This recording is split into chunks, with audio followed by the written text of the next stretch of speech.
أعوذ بالله السميع العليم من الشيطان الرجيم بسم الله الرحمن الرحيم وصلى اللهم على سيدنا محمد وآله الطيبين الطاهرين اللهم صل على Muhammad wa ali Muhammad. La dernière fois, on a un petit peu parlé de l'écrivain de ce livre, Munyat al-Murid. Ici, bien sûr, c'est résumé de ce livre qui s'appelle Al-Murad min Munyat al-Murid. Mais nous, ce qui nous intéresse, c'est justement le texte de Munyat al-Murid. Ça veut dire tout ce qui a été mentionné par Shahid. Qu'on a expliqué un petit peu l'histoire de son martyr, etc. etc. Aujourd'hui, je rentre dans le sujet de ce livre. On passe étape par étape, Inch'Allah, en demandant à Allah subhanahu wa ta'ala qu'il soit utile pour nous, pour qu'on puisse, Inch'Allah, pratiquer ce qui mentionne Shahid dans son livre. D'abord, il y a un verset très très connu, vous le connaissez. Allah subhanahu wa ta'ala, il dit « Innama yakhsha Allah » ou on va dire avec les Arabes « Innama yakhsha Allah min ibadihi al-ulama ». Donc on parle de fait en fait c'est que le ulama, les savants, ils craignent Allah subhanahu wa ta'ala. Donc innama yakhsha Allah min ibadihi al-ulama, c'est tout. Donc c'est quoi, c'est qui les ulama, qui sont les ulama? Justement, c'est notre muqaddama qu'on va voir ensemble. Il y a des hadiths qui parlent de maqam al-ilm, mais finalement quand on voit le ta'wil al-hadith ou sharh al-hadith plutôt, pas ta'wil al-hadith, ou des versets qui parlent de ahl al-ilm, les gens de savoir, après on reçoit des informations de ahl al-bayt comme quoi ahl al-ilm finalement c'est ahl al-bayt dans certains hadiths et certains versets. Donc ce n'est pas à chaque fois que vous voyez un verset qui parle de ulama, de maqam al-ilm, ce n'est pas toujours n'importe quel alim. Des fois, c'est vraiment al-ulama, en fait, ça veut dire vraiment Ahl al-Bayt alayhimus salam, les imams, les infaillibles. Des fois, non, c'est général. Donc, on a différentes sortes de hadiths de ilm. Il y a des hadiths ici mentionnés pour vraiment expliquer l'importance de ulama, mais c'était aussi expliqué pour mentionner l'importance des imams, si vous voulez. C'est pour ça, moi, ces genres de hadiths, je ne vais pas le mentionner. Je mentionne que les hadiths qui sont clairement pour mentionner, qui sont utilisés clairement pour mentionner Ahl al-Ilm, ça veut dire n'importe quel homme sur cette terre qui se sacrifie la vie ou qui sacrifie sa vie pour le savoir. D'abord, ce qui est très beau, comment il a expliqué Shahid ici, il dit Sayadhakkaru man yakhsha. Coran al-Karim, il dit il se rappelle celui qui craigne Allah subhanahu wa ta'ala. Et après, il dit Innama yakhsha Allah min ibadihi al-ulama. Ça veut dire c'est que les ulama qui peuvent craindre Allah subhanahu wa ta'ala. Après, il y a d'autres versets qui disent Hal yastawi alladhina ya'lamun wa alladhina la ya'lamun. Shahid Allah annahu la ilaha. Même le témoignage ici, Allah subhanahu wa ta'ala, il dit Allah a témoigné, et les anges et ulul ilm, les gens de savoir. Et d'autres versets. Je pense que ce n'est pas la peine de détailler tous les versets parce que chaque verset ça demande un peu de temps. Ce n'est pas la peine de juste mentionner les versets passés. Manaqib al-ulama, ici, l'importance de ulama ou les qualités de ulama. Il y a 3 qualités mentionnées par Shahid dans son livre. Première qualité, وَالرَّاسِخُونَ فِي الْعِلْمِ يَقُولُونَ آمَنَّا بِهِ. Donc, les savants, ils ont l'iman. Ça, c'est le premier point. Ils ont la foi. Deuxième point, at-tawhid, l'unicité. C'est donné que aux savants. Hier, j'ai vu une vidéo d'un docteur, je ne sais pas, spécialiste de quoi. En fait, il a accepté l'unicité, il a cru en Allah subhanahu wa ta'ala, il ne croyait pas toute sa vie. Il a dit, moi j'ai cru grâce à 3 points. Troisième point, il était mal expliqué ou ils ont coupé la vidéo. Mais les 2 premiers points, rapidement je vous le dis. En fait, sur quel point? Il dit, moi je sais que khalqallah, le monde, la complication de ce bas monde, etc., l'insan, l'intelligence, tout ça je le voyais, mais je ne croyais pas en Allah subhanahu wa ta'ala. Mais il y a un point qui m'a bouleversé. Il dit, j'étais en train d'étudier sur les insectes Il y a une sorte d'insecte, ba'ouda, je ne sais pas, une sorte d'insecte qui vit dans l'eau, pas dans l'eau, proche de l'eau, ça veut dire toujours à côté de, que ce soit rivière, petite rivière, l'humidité, tout à fait. Donc cet insecte, en fait, avant la mort, il fait sortir un liquide de son corps qui devient comme des petits bateaux. Ça sec. Dès que ça sort de son corps, ça devient comme des petits trucs secs qui tombent sur l'eau, mais ne, comment dire, ne rentrent pas dans l'eau. Reste sur la surface de l'eau. Et dans cela, il met des œufs. Elle met, femelle, elle met les œufs. Et plus loin, ils vont, voilà, donc ils vont se naître, si vous voulez, ou cet insecte. Il dit, et à chaque fois je lisais ça, en fait, les enfants, ils ne voient jamais leur maman. D'accord? Il dit, et comment il sait, c'est ça qui s'est posé la question. Donc après, chacun, comment il va croire, ça dépend de lui. Lui, il s'est posé la question, comment ils savent, justement, qu'il faut faire de cette façon pour que ça arrive.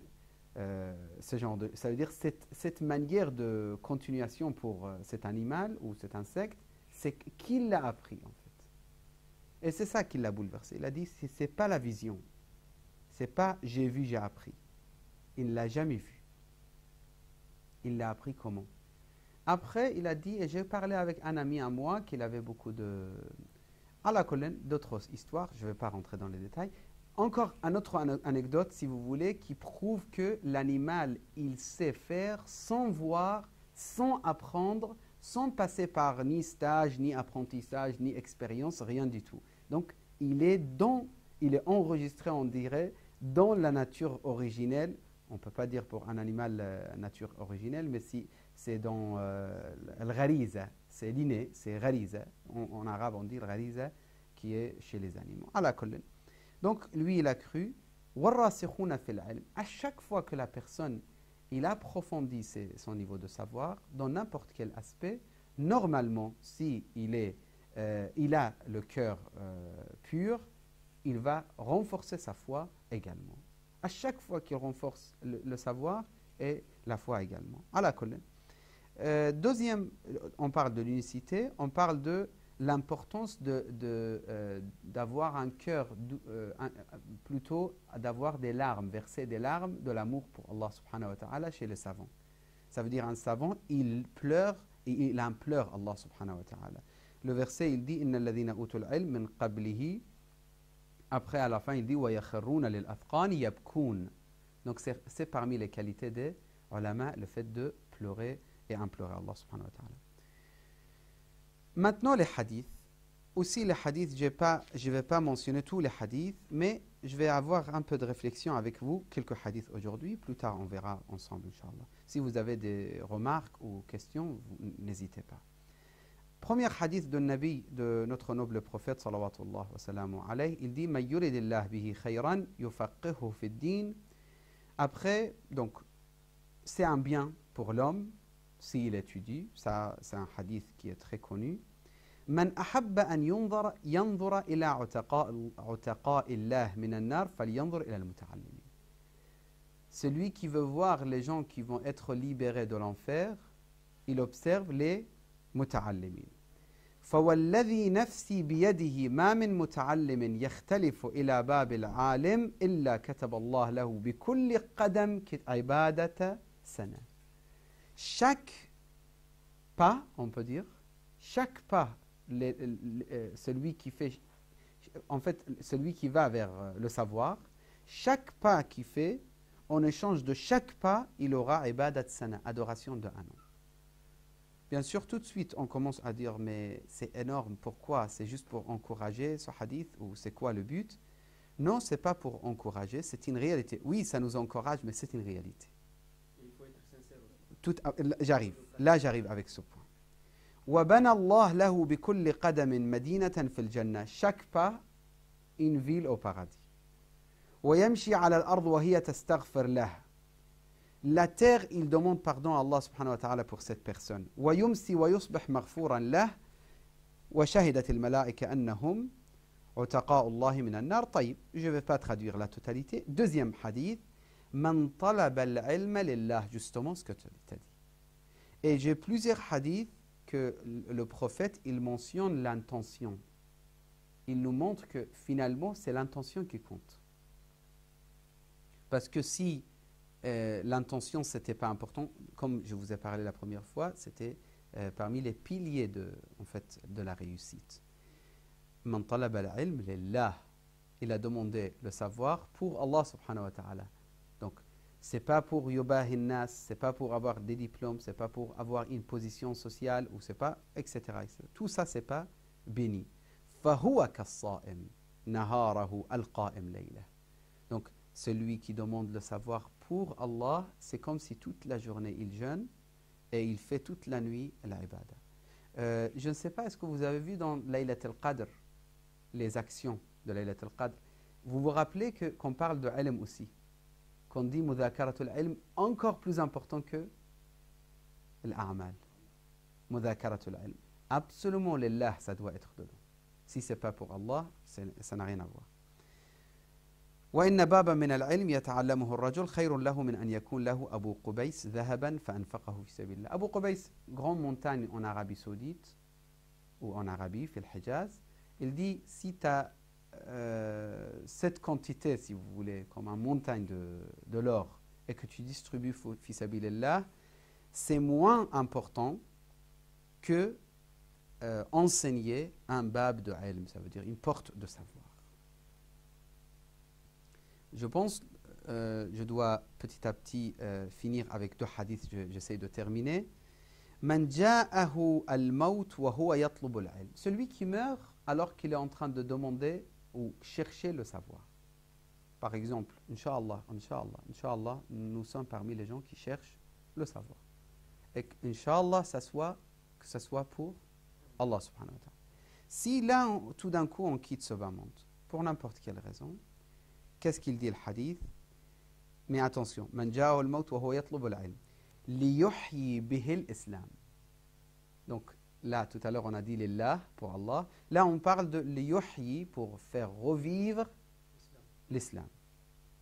Kana baynahu wa bayna al-anbiya. Allah le sait, Allah le sait. Ce hadith, si on le met devant nos yeux, on ne sera jamais fatigué de savoir. Et des études, en fait. De chercher le savoir ou d'étudier. Kana baynahu wa bayna al-anbiya. Donc, bien sûr, liyuhyi bihi al-islam, c'est notre condition. Ça veut dire faire revivre l'islam. Ça veut dire pour le chemin d'Allah, tout simplement. Oui. L'exemple, c'est l'imam Hussein. Tout à fait, tout à fait. Tout à fait, tout à fait. C'est parmi les exemples qu'on peut donner à Ahlul Bayt alayhi salam, l'imam Hussein, Sayyid al-Shuhada alayhi salam, Amir al-Mu'minin, même dans les pires des situations qu'il avait, à Siffin, vous connaissez l'histoire, juste je vous rappelle, la personne qui est venue, il a dit Taz'umu anna Allah wahid, tu dis que Allah est un ou unique, je ne sais pas comment on peut traduire exactement, lui il a dit un.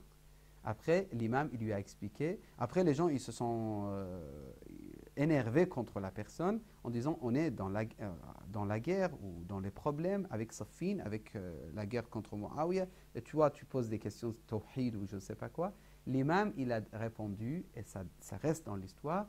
Après, vous pouvez lire dans le Khutbat Nahj al-Balagha comment il a expliqué justement at-tawhid, l'unicité. Mais l'imam, il a dit, nous sommes là pour ce genre de questions. Ça veut dire, finalement, c'est pour l'ilm, pour l'adoration, pour l'unicité d'Allah. Donc, je termine ce hadith.